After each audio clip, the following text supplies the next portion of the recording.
ఉత్తరాంధ్ర పురపాలక అభివృద్ధిపై సమీక్ష. ఉత్తరాంధ్ర పురపాలక అభివృద్ధి పలు సమస్యలపై విశాఖ ఉడా కార్యాలయంలో పురపాలక శాఖ మంత్రి నారాయణ అధ్యక్షతన సమీక్ష సమావేశం నిర్వహించారు. ఈ సమావేశంలో స్పీకర్ అయ్యన్న పాత్రుడు, ఎమ్మెల్యేలు BMRDA chairman MV Pranav Gopal, పలువురు ప్రజాప్రతినిధులు, ఉన్నతాధికారులు పాల్గొన్నారు.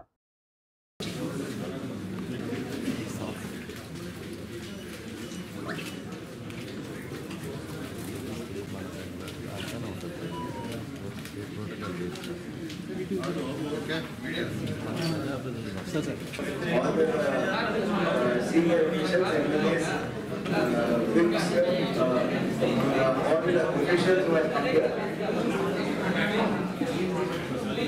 కానీ ఓన్లీ అఫీషియల్స్ ఉన్నటువంటి వాళ్ళు కోఆపరేట్ చేయండి. గన్మ్యాన్ కానీ ఎవరు రీజియన్లో ఉన్న ప్రజాప్రతినిధులు అంటే అటు ఎమ్మెల్యేలు కావచ్చు, ఎంపీలు కావచ్చు, లేదా కార్పొరేషన్ చైర్మన్లు కావచ్చు,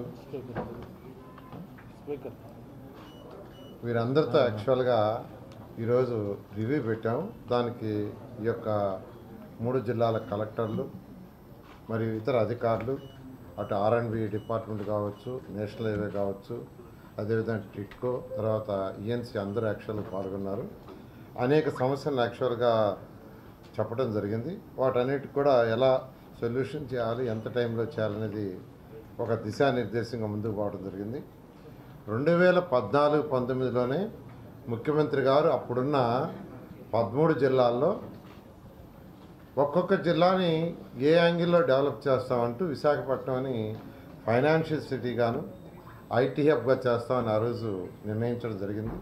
అసెంబ్లీలోనే యాక్చువల్గా దాని మీద డిస్కషన్ చేసి నిర్ణయించారు.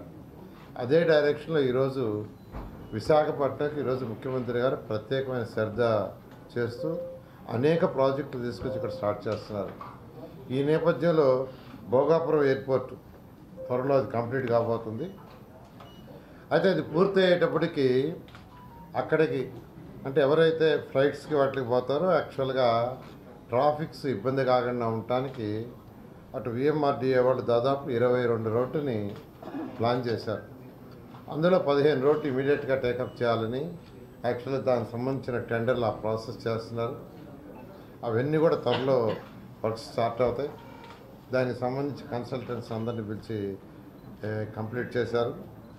అదేవిధంగా ఇక్కడ టిట్కో హౌసెస్ మీకు అందరికీ తెలిసిందే, 2014-19లో ఎంతో ప్రతిష్టాత్మకంగా భారతదేశంలో ఏ రాష్ట్రంలో లేనంత విధంగా పేదలు నిరుపేదలకు టిట్కో హౌస్ కట్టాం.